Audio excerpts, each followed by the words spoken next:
Right of ஃபேன்ஸுக்கு வணக்கம். இப்போ சிஎஸ்கேக்கு ஒரு பவர் ஹிட்டர் வேணும், ஒரு ஃபாரினர் வேணும். இப்போ எப்படி மூவ் பண்ண போறாங்க? வாஷிங்டன் சுந்தர கேட்டதுக்கு என்ன ரெஸ்பான்ஸ் ஜிடி குடுத்திருக்காங்க? இப்படிங்கிற எல்லா அப்டேட்டையுமே பார்க்கலாமா? அதுக்கு முன்னாடி ஃபர்ஸ்ட் டைம் சேனலுக்கு வரீங்கன்னா மறக்காம சப்ஸ்கிரைப் பண்ணி சப்போர்ட் பண்ணுங்க. அப்பதான் அப்டேட் எல்லாமே உங்களை வந்து சேரும்.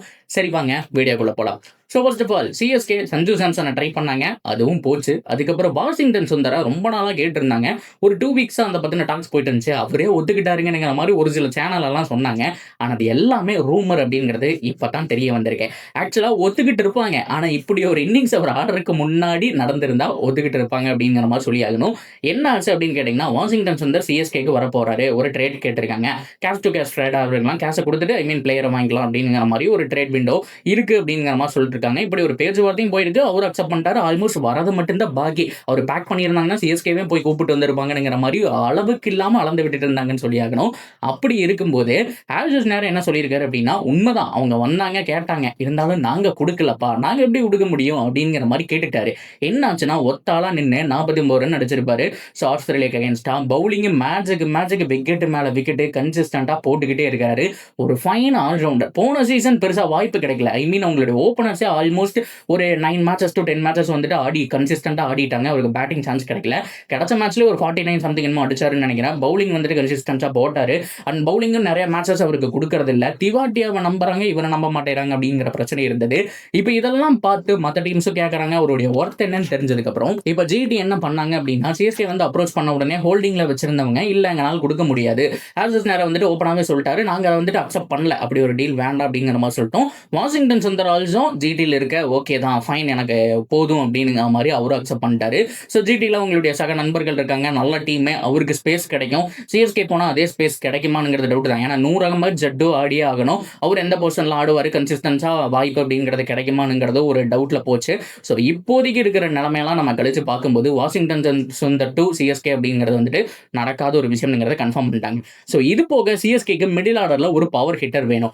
மேலே ஆயுஷ் மாத்ரே அண்ட் ருத்ராஜ் கைக்வாட். ஸோ அதுக்கப்புறம் வந்துட்டு ஒன் டவுன்ல ஒரு பேட்ஸ்மேன் வரலாம், இல்லைன்னா உர்வில் பட்டேல். அதுக்கப்புறம் வந்துட்டு டெவால் பிரேவிஸ், சிவம் துபே, தோனி, ஜடேஜா அப்படிங்கிற மாதிரி தான் இருக்க போகுது பேட்டிங் யூனிட். அதில் ஒரு ஃபைன் ஆல்ரவுண்டர் வேணும். ஹிட்டராக இருந்தால் நல்ல ஒரு சூப்பரான விஷயம் அப்படிங்கிற மாதிரி சொல்லி ஆகணும். டெவால் பிரேவிஸுக்கு மேலே அவர் இறக்கி விட்டு கூட ஆட விடலாம். அப்படி பார்க்கும்போது இப்போதைக்கு அவங்க ஏஜ் ஃபேக்டர்லாம் இருந்தாலுமே நம்பிக்கை வைக்கக்கூடிய ஒரு பேட்ஸ்மேன் அப்படின்னா அது மேக்ஸ்வெல் தான். மேக்ஸ்வெல் ஓப்பனாக பஞ்சாப் சைட்லேருந்து ரிலீஸ் செய்யப்படுறாரு அப்படிங்கிற மாதிரி தான் தகவல் வந்திருக்கு. அப்படி பார்க்கும்போது ஒரு சிஎஸ்கேக்கு கிடைச்சிட்டாரு அப்படின்னா அளவெடுத்து செஞ்ச மாதிரி ஒரு குட் பிளேயர் அப்படிங்கிற மாதிரி சொல்லி ஆகணும்.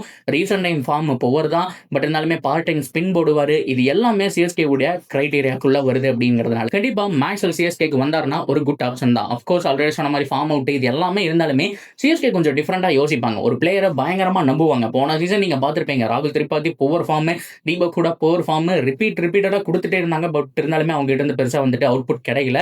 பட் இருந்தாலும் இதுக்கு முன்னாடி ஒரு அம்பத்தி ராய்டும் நிறைய பேரை பேக்கப் பண்ணி அவங்கள ஆட வச்சு பார்த்துருக்கோம். சேன் வாட்சன் 2018 இனிஷியல் நல்லா ஸ்டார்ட் பண்ண மாதிரி இருந்தது. புவர் ஃபார்மே அவர் டீம்ல வேண்டாம், ஃபைனல் போய் ஆடுறீங்க, ஒழுங்கா வெளியில உட்கார வைங்க. ஆனால் ஃபைனல்ல அவர் தான் மேன் ஆஃப் த மேட்ச் போட்டு பொழந்து கட்டிட்டார் இல்லையா. ஸோ அந்த மாதிரி ஒரு பிளேயரை நம்புறதுல சிஎஸ்கே மேனேஜ்மெண்ட் அப்படிங்கிறத அவங்கள பாராட்டி ஆகணும். அப்படி பார்க்கும்போது மேக்ஸ்வெல் அந்த டீமுக்கு பர்ஃபெக்டாக செட் ஆவார். அது போக நான் சொன்ன மாதிரி பார்ட் டைம் பவுலர், இதை நம்ம பார்க்கணும். அவங்களுக்கு ஸ்பின் டு வின் மந்திரம் அப்படிங்கிறது ஒர்க் ஆகும். சேப்பாங்க மட்டும் இந்த தடவை நல்லா உருட்டி நிறைய ரோலரை போட்டு எகைன் ஒரு ஸ்பின் ட்ராக் கொடுத்தாங்க அப்படின்னா நீங்க அச்சல்ல குவாலிட்டி ஸ்பின்னர்ஸ் எடுத்தாலுமே பார்ட் டைம் ஸ்பின்னர்ஸ் இடையில போடுறதுக்கான சான்ஸ் இருக்கு. அந்த ட்ராக் அப்படிங்கிறது நல்லா இருந்தது, ஸ்பின்னுக்கு ஒர்க் ஆகுது அப்படின்னா 3 ஸ்பின்னர் மட்டும் இல்லாமல் நீங்க 4வது ஸ்பின்னர் கூட போகலாம். ஸோ பார்ட் டைம்ல நீங்க பார்த்தோம் அப்படின்னா மேக்ஸ்வெலுக்கு ஒரு 2 ஓவர் கொடுத்து தரலாம். ஸோ இப்போ மேக்ஸ்வெல் அவங்களுடைய கிரைட்டீரியாவில் இருக்காங்க.